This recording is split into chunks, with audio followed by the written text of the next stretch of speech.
안녕하십니까. 천안유배프 의완 목사입니다. 오늘 주일 예배 들으러 오신 여러분들 정말 환영합니다. 오늘 말씀 통해서 우리가 5,000명을 먹이는 크리스찬 지도자로 성장할 수 있기를 기도합니다. 오늘 말씀의 제목은 5,000명을 먹이라는 예수님의 명령입니다. 말씀은 누가복음 9장 12절에서 17절입니다. 요절은 13절입니다. 예수께서 이르시되 너희가 먹을 것을 주라 하시니 여짜오되 우리에게 떡 5개와 물고기 2마리밖에 없으니 이 모든 사람을 위하여 먹을 것을 사지 아니하고는 할 수 없사옵나이다 하니, 예수님은 제자들이 먹을 것이 없다는 것, 돈이 없다는 걸 알면서도 5,000명의 무리에게 먹을 것을 주라 명령을 하셨습니다. 정말 이해할 수 없는 비합리적인 명령을 하셨습니다. 왜 이런 명령을 하셨을까요? 저는 예수님의 명령에 크게 두 가지 의미가 있다고 생각합니다. 오늘 말씀 통해서 왜 5,000명을 먹이라고 했는지 그 두 가지 이유를 배우고자 합니다. 첫째, 제자들의 합리적인 제안입니다. 12절 말씀, 날이 저물어 가매 12 사도가 나와 여짜오되 무리를 보내어 두루 마을과 촌으로 가서 유하며 먹을 것을 얻게 하소서.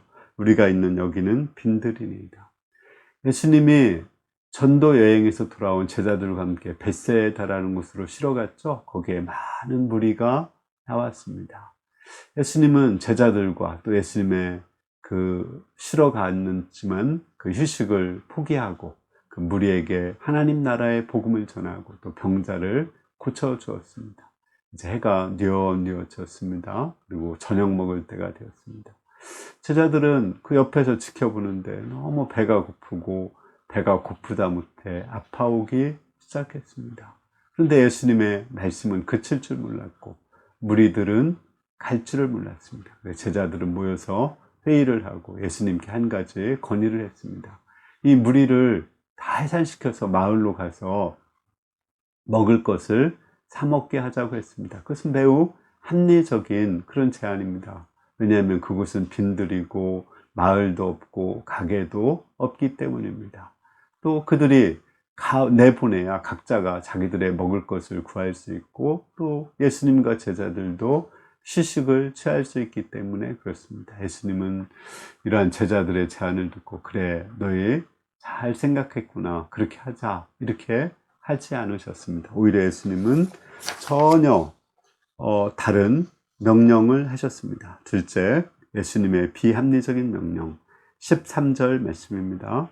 예수께서 이르시되 너희가 먹을 것을 주라 하시니 여짜오되 우리에게 떡 5개와 물고기 2마리밖에 없으니 이 모든 사람을 위하여 먹을 것을 사지 아니하고는 할 수 없사옵나이다 한데, 그런데 예수님께서는 제자들이 먹을 것이 없다는 걸 알면서도 너희가 먹을 것을 줘라, 너희가 이 5,000명의 무리를 먹이라고 말씀하셨습니다. 제자들은 먹을 것이 없지만 예수님 말씀에 순종해서 열심히 그 무리 가운데 먹을 걸 찾아보니까 한 아이가 떡 5개와 고기 2마리를 가지고 있었습니다. 그걸 가지고 와서 예수님 이것뿐이 없는데 어떻게 합니까? 마을에서 먹을 것을 사지 않고는 이 무리를 먹일 수 없습니다. 이렇게 말했습니다. 그러면 왜 예수님께서 제자들에게 너무나 잘 하시는 주님이 먹을 것을, 그 5,000명에게 먹을 것을 주라고 하셨을까요? 첫 번째는 5,000명의 무리를 먹이는 그 명예를 주기 위해서라고 생각이 됩니다. 물론 예수님이 그 5,000명의 무리를 먹이고자 계획을 하시고 그 명령을 하신 것입니다. 실제 뒤에 보면 예수님이 다 먹이셨죠. 제자들은 떡 5개, 고기 2마리 가져오고 그 무리들을 식사 대용으로 앉게 하고 또 나누어 준 것, 그것이 전부입니다. 그렇지만 그 일을 통해서 우리도 5,000명의 무리를 먹였다, 예수님이 하시는 역사에 우리가 쓰임 받았다는 그 명예를 주기를 원하셨습니다. 마치 비유로 한다면 이런 것이 적절하지 않을까요? 교수가 그 논문에 계획을 하고 또 어려운 것을 다 실험하시고 또 실제 논문을 쓰시는 일을 하십니다. 그러나 제자 학생에게 실험 몇 개 시키고 자료 좀 준비해 오라고 해서 그들을 그 논문의 제2, 제3의 저자로 이렇게 끼워주셔서 우리도 이 논문을 썼다는 것을 사람들에게 드러나게 해주는 것, 논문을 쓴 명예를 제자들에게도 나눠주는 것과 같다고 생각이 듭니다. 예수님은 우리에게 엄청난 일, 큰 일을 우리도 했다, 그런 명예를 주시기를 원하십니다. 두 번째는 하나님 나라의 삶의 방식을 가르쳐 주기 위해서라고 생각됩니다. 하나님 나라는 5천 명의 무리를 먹이는 나라입니다. 이 세상 나라와 전혀 다르죠. 세상 나라는 약육강식의 나라입니다. 열심히 공부해서 높은 자리에 올라가고 또 돈을 많이 벌어서 노력을 하죠. 왜 그렇게 합니까? 나 혼자 그 호식하기 위해서 그렇게 하는 것입니다.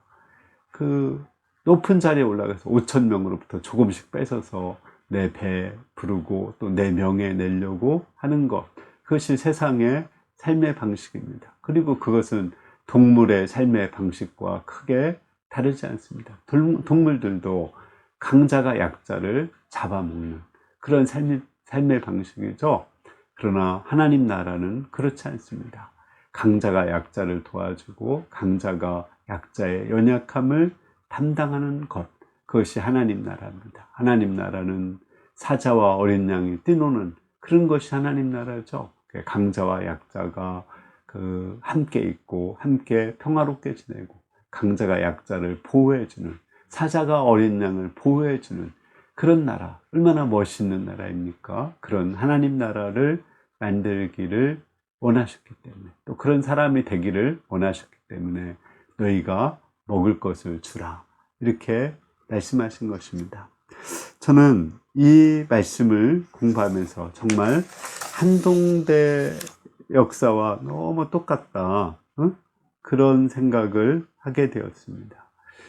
한동대를 출발하신 분이 누군지는 모르지만 그 시작하신 분이 그 중소기업 사장이라고 들었습니다. 근데 한동대 시작하신 그 이념은 세상의 가치관과 다른 기독교적 가치관을 가진 그런 대학을 만들고 그런 대학의 인재를 만들고자 하는 그런 소망에서 시작된 것입니다. 미국의 하버드대가 있고요, 또 영국의 옥스퍼드대가 있죠. 그런 그 대학들은 기독교 이념에서 시작된 대학들입니다.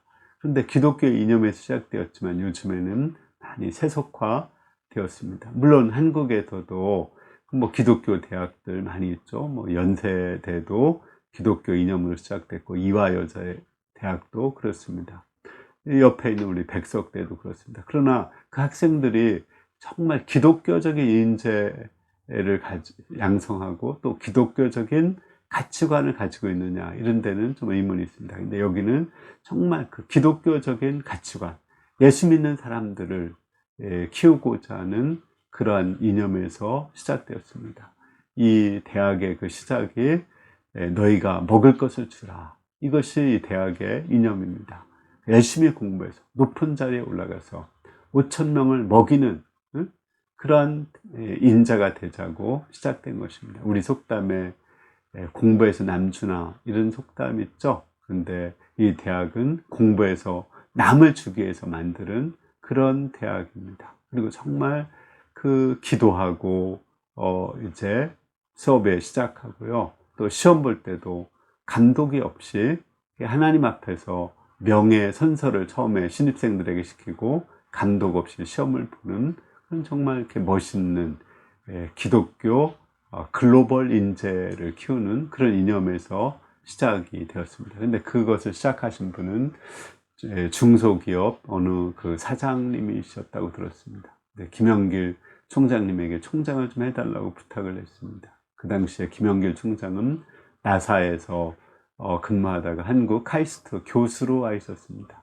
김 총장은 이런 지하에 거주했다고 합니다. 이렇게 안정된 직장이 있는데 그 불안전한 그런 곳에 총장으로 갔다가 그 중소기업이, 그것도 지방 중소기업이 망하기라도 한다면 어떻게 되는가, 정말 낙동강 우리알이 되는 것이 아닌가, 이런 생각을 했습니다. 그런데 그 처음에 제안을 하신 그 중소기업 회장이, 아니 그 김영길 장로님은 장로이면서도 기도도 안 하고 결정을 하시냐고 이렇게 질문했습니다. 그래서 회개하고 하나님 앞에 기도하고 뜻을 알게 해달라고 기도했습니다. 그런데 그 바로 다음 주일날 목사님의 설교가 그 창세기 12장 1, 2절이었습니다. 너희는 복의 근원이 되라. 많은 사람들에게 복을 나누어주는 그런 존재가 되라. 그리고 본토 친척 아비집을 떠나서 갈 바를 알지 못하지만 불확실한 미래로 나아가라. 그 불확실한 미래에 말씀에 순종해서 나가는 것, 그것이 가장 안정된 길이다. 이런 말씀을 주셨습니다. 와, 한마디 한마디가 자기에게 주는 말씀 같았습니다. 그리고 이제 그 후에도 그렇지만 그것만 가지고 확신할 수 없어서 여러 가지 기도하면서 확증을 구하는데 하나님이 그 양식을 보면서도 그런 확증을 주셨습니다. 그래서 이제 교수를 모집하는 광고를 냈는데 정말 세계에서 기독교 이념을 가지고 교육하고자 하는 아주 훌륭한 교수님들이 국내외에서 많이 모여들었습니다. 대학 입학생을 처음 뽑는데 상위 25%로 이제 학생을 뽑고자 하는 계획을 가졌습니다. 가서 교육부에 얘기했더니 그 교육부 과장이 거절을 했습니다. 무슨 얘기냐고. 그 지방 대학에서 그것도 사립대에서 25% 상위 25%를 보면 보나마나 미달일 거라고 이렇게 했습니다. 그런데 그 과장이 외국으로 출장을 가고 다른 과장이 왔는데 허락을 해줬습니다. 그래서 처음에 신입생을 뽑았는데 1회 신입생 상위 25%로 뽑았는데 경쟁률이 얼마였을까요? 미달이었을까요? 12.5대 1. 엄청난 학생들이 몰려드는 거예요. 그걸 통해서 하나님이 함께 하신다는 것을 보여주었습니다. 그런데 사실은 이제 이 한동대를 시작한 그 중소기업 사장이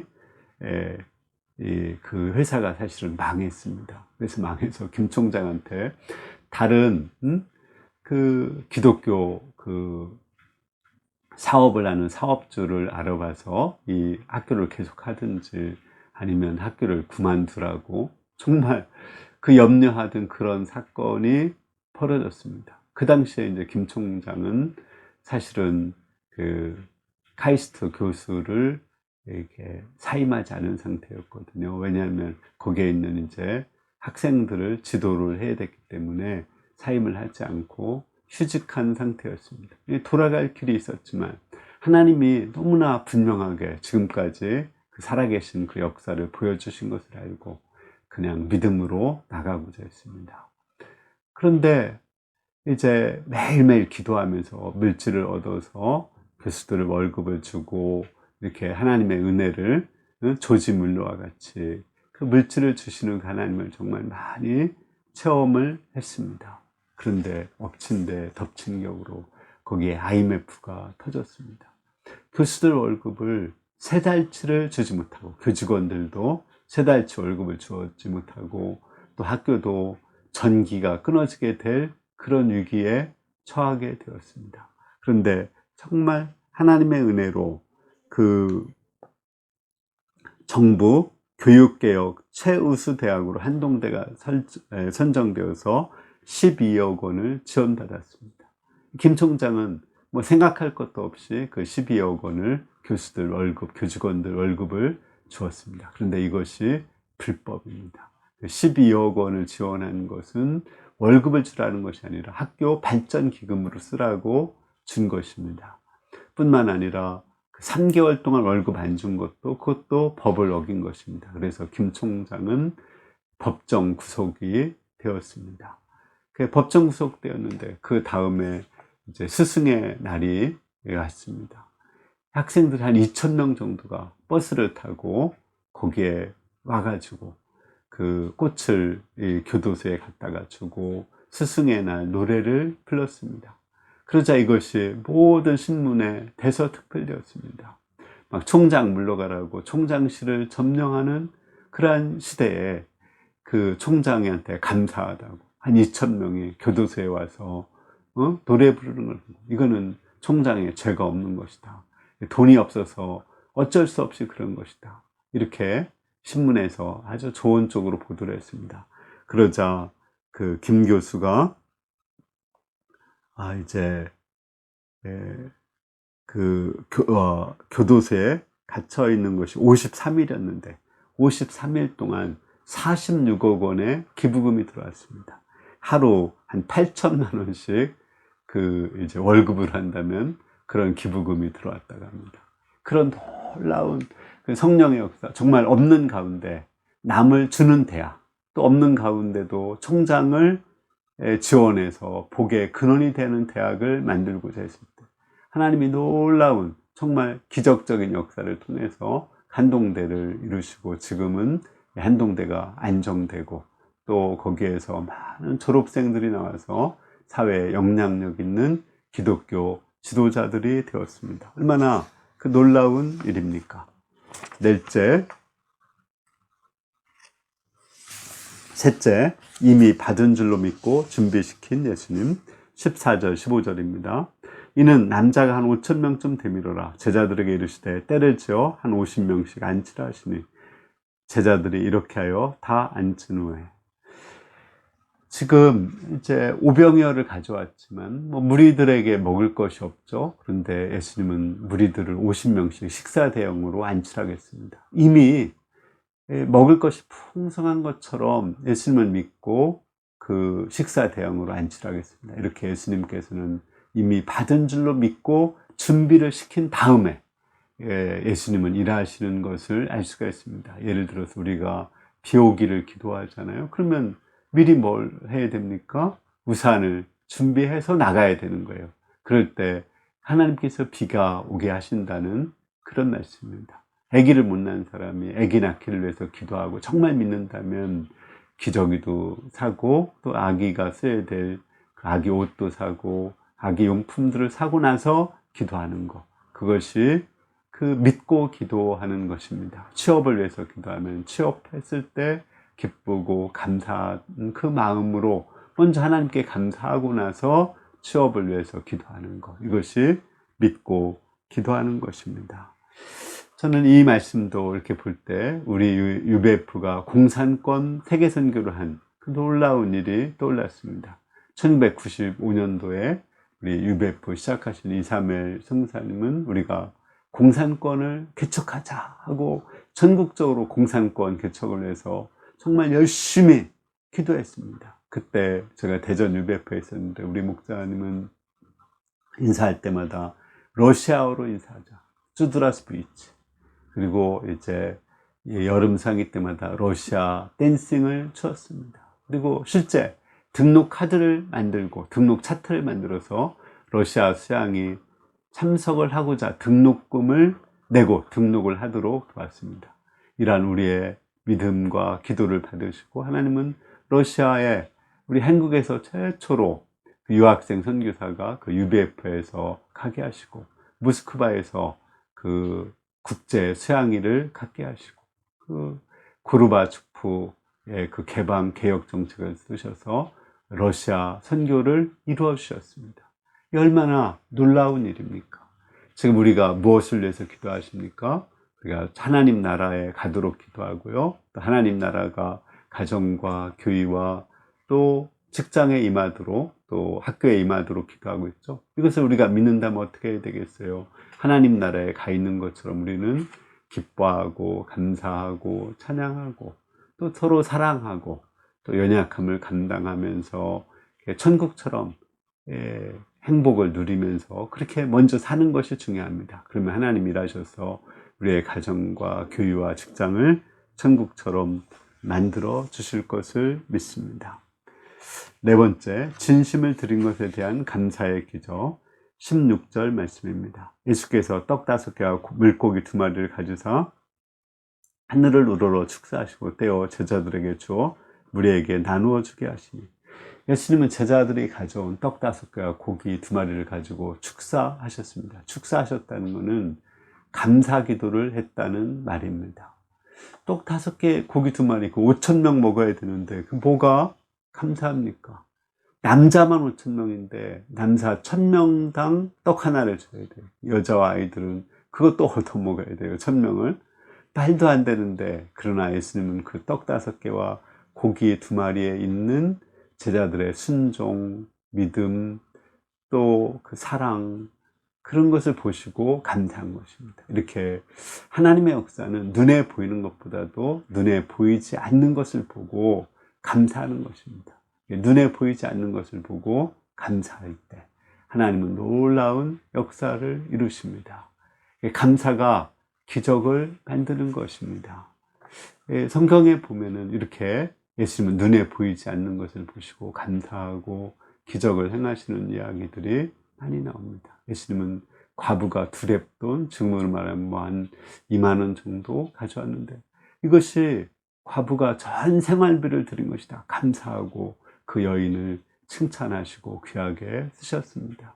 한 여자가 예수님의 발에 향유를 부었을 때, 그 향유는 결혼의 지참금으로 쓰는 거거든요. 결혼의 꿈을 드렸다, 인생의 전부를 드렸다고 생각하고 감사하고 예수님의 그 장례를 예비한 것으로 귀하게 사용해 주셨습니다.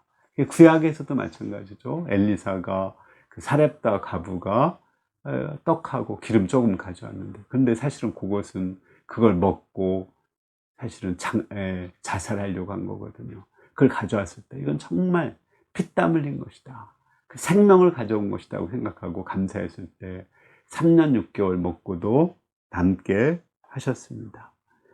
이렇게 우리가 눈에 보이는 것보다도 눈에 보이지 않는 그것을 보고 감사하고 그걸 주님께 드릴 때 주님은 놀라운 기적을 행하십니다. 우리가 다 알다시피 올해 여름상에 하려고 하는데 코로나로 인해서 학생들이 없었습니다. 그런데 남아있는 학생이 3명이었는데 그 3명을 말씀 강사로 드리고요. 또 사회자가 없었기 때문에 그냥 고등학생 또 중학생까지 해서 사회자로 드렸습니다. 그것이 사실은 우리의 전부였고 100%였습니다. 또 이들도 순종해서 하나님께 자신을 드렸습니다. 그때 하나님이 놀라운 역사를 이루시고 코로나 여름상의를 우리 가운데 이루어 주셨습니다. 우리도 항상 없는 것을 보지 못하고 보지 말고 나의 전부, 나의 진심, 믿음, 그 마음 전부를 하나님께 드릴 때 그것을 하나님은 받으시고 놀라운 기적을 이루실 줄을 믿습니다. 5째, 12바구니를 남기신 예수님. 17절, 먹고 다 배불렀더라. 그 남은 조각을 12바구니에 거두니라. 예수님은 우병우로 남자만 5,000명만 거의 한 2만 명 되는 사람들을 다 배부르게 하셨습니다. 그리고 먹고 남은 걸 다 거두게 했는데 12강주리가 되었습니다. 왜 남은 것을 거두게 하셨을까요? 왜 12강주리를 이렇게 거두게 하셨을까요? 나중에 제자들이 이제 떡을 안 갖고 와서 또 먹을 것이 없다고 걱정하니까 예수님이 그때 물어봐요. 너희가 우병우로 5,000명을 먹이고 몇 강주를 거뒀느냐? 12강주리입니다. 그 12강주를 통해서 우리 예수님만 있으면 우리가 먹을 것을 걱정하지 않아도 좋다 하는 것을 가르쳐 주기 위해서였습니다. 우리 예수님은 정말 전능하신 분이시고 우리를 사랑하시는 분이십니다. 예수님은 공중의 새도 먹이시는데 우리는 하나님의 형상을 가진 하나님의 자녀들이고 하나님은 우리의 아버지십니다. 우리의 먹을 것을 주지 않으시겠습니까? 우리 지금 시대가 아무리 코로나 그러한 시대라고 하더라도 하나님은 우리의 먹을 것, 입을 것을 책임져 주십니다. 우리 취업 학생들 걱정할 필요 없습니다. 우리 또 직장인들 직장에서 혹시 직장이 망해서 잘리지 않을까 걱정할 필요가 없습니다. 하나님은 우리의 먹을 것, 입을 것 책임져 주십니다. 우리의 노후 문제 걱정하지 않아도 됩니다. 하나님이 너무나 잘 아시고 우리의 필요를 채워주실 것입니다. 그때마다 하나님께서 지금까지 나를 어떻게 먹이셨는지, 얼마나 불가능한 가운데 지금까지 나를 여기까지 인도하셨는지 그 전능하신 하나님을 생각하고 하나님을 기억하면서 우리가 먹는 걱정, 취업 걱정, 또 노후 걱정, 장래 걱정 그쳐야겠습니다. 결론적으로 오병이어로 5,000명을 먹이신 목적은 무엇일까요? 무리들을 오해했습니다. 오병이어로 5,000명을 먹인 것은 예수님이 항상 우리의 먹을 것을 책임져 주신다, 예수님께만 나가면 먹을 것을 주신다. 그런 목적으로 먹이신 거라고 생각을 했습니다. 그래서 그 이튿날 또 배가 고프자 예수님께 나왔습니다. 그러나 예수님이 오병이어로 5,000명을 먹인 목적은 그들에게 먹을 것을 책임져 주시지만 그것이 목적은 아니었습니다. 왜 그러면 먹이셨을까요? 그것은 예수님께서 예수님 자신이 생명의 떡이고 예수님을 믿으면 영생한다는 것을 알려주시고 하나님 나라에 들여보내기 위해서입니다. 만나나 또 아무리 우리가 쇠고기에 쌀밥을 먹어도 잠시 배부르지만 또 배고프고 또 언젠가는 우리는 늙어서 병들어서 죽게 됩니다. 이 떡이 우리를 영원히 살게 하지 못합니다. 또 우리 마음에 영혼의 참 만족과 기쁨을 주지 못합니다. 돈이 많아도 오히려 감사가 없습니다. 예, 중국 사람들이 그런 말을 하는 걸 들었습니다. 돈이 많으면 사람들이 뭐부터 하는가? 담장 높이고 거기에 철조망 깔고 그런 일 한다고 합니다. 돈 많을수록 더 염려가 생기고 근심과 걱정이 생깁니다. 예수님이 오병이로 5,000명을 먹이신 것은 그 오병이로 5,000명을 먹이신 그 예수님을 믿으라는 것입니다. 오병이로 5,000명을 먹인다는 것은 인간의 상식으로 불가능한 것입니다. 과학적으로도 질량 보존의 법칙에 의해서 불가능한 것입니다. 이것은 전능하신 하나님만이 하실 수 있는 것입니다. 전능하신 하나님을 믿으라는 것입니다. 살아계신 하나님, 또 역사의 주관자 그 하나님을 마음의 주인으로 믿으라는 것입니다. 그러면 그 예수님이 내 마음을 통치하시고 내 마음의 친히 주인이 되어서 내 삶의 소원을 주고 또 내 행할 길을 알려주시고 내 길을 인도해 주십니다. 내 마음에 하나님 나라를 주시고 평화와 기쁨과 자유함을 주십니다. 우리는 마음에 예수님을 모시고 살고 또 죽어서도 새하늘과 새 땅에서 새로운 몸으로 영생 복락하게 될 것입니다. 그것이 오병이어로 5,000명을 먹이신 목적입니다. 우리 오병이어로 5,000명을 먹이신 예수님을 우리 마음의 주인으로 모시고 우리 마음속에 영생이 있고 하나님 나라를 누리며 살다가 우리 모두가 하나님 나라 갈 수 있기를 기도합니다.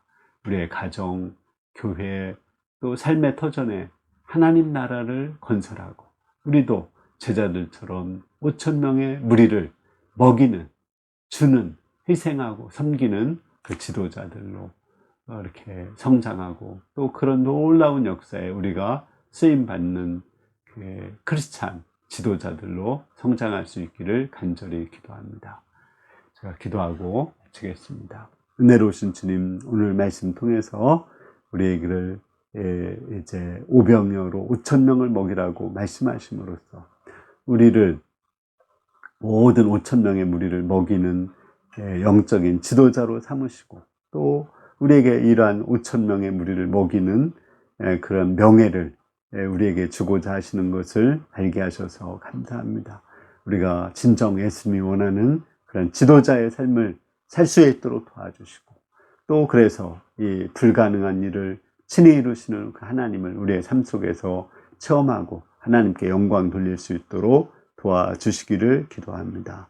오늘 말씀을 주셔서 감사합니다. 예수님의 이름으로 기도했습니다. 아멘. 감사합니다. 여러분들 이번 한 주 이렇게 우리가 먹을 것이 없을지라도 다른 사람을 먼저 먹이면서 또 정말 크리스찬의 지도자들로 성장할 수 있기를 기도합니다. 감사합니다.